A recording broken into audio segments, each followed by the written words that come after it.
इस वीडियो में हम बात करेंगे एक इम्पॉर्टेंट टॉपिक के बारे में जो कि है circular referencing in Excel. Excel में ये एक ऐसी प्रॉब्लम है जो बिगनर्स को थोड़ा कंफ्यूज कर सकती है। तो चलिए इसे स्टेप बाय स्टेप समझते हैं। सबसे पहले हम बात करते हैं व्हाट इज सर्कुलर रेफरेंसिंग। अगर आप एक फॉर्मूला में किसी सेल का रेफरेंस देते हो और वो सेल वापस उसी फॉर्मूला को रेफर करता है तो ये एक सर्कुलर रेफरेंसिंग बन जाती है। मतलब एक्सेल एक लूप में घुस जाता है और समझ नहीं पाता कि कैलकुलेशन कैसे करे। एग्जाम्पल के तौर पे मान लीजिए आपने सेल 1 में फॉर्मूला टाइप किया है इक्वल टू A1 + 10। यहाँ A1 खुद को ही रेफर कर रहा है, इसलिए ये एक सर्कुलर रेफरेंस बन गया है।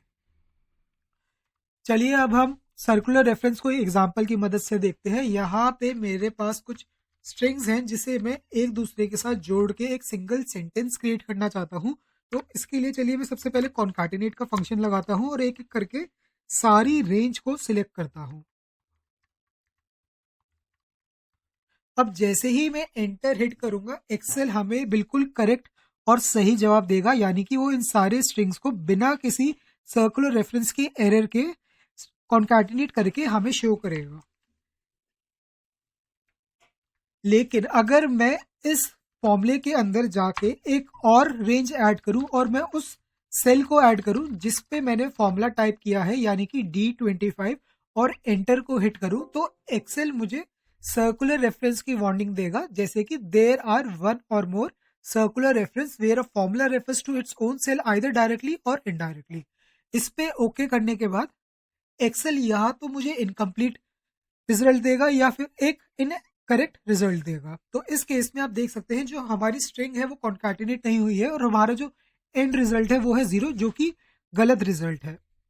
इसको एक और एग्जांपल की मदद से समझते हैं। यहाँ पे मैं इन सारे सेल्स का सम करना चाहता हूँ, लेकिन मैं उस सेल को भी इंक्लूड करूंगा जहां पे मैं फॉर्मूले को टाइप कर रहा हूँ। तो चलिए सम फंक्शन का यूज करते हैं और इस पूरी रेंज को इस तरीके से सिलेक्ट करते हैं। अब मैं जैसे ही एंटर हिट करूंगा हमारे पास दोबारा से सर्कुलर रेफरेंस का एरर आएगा।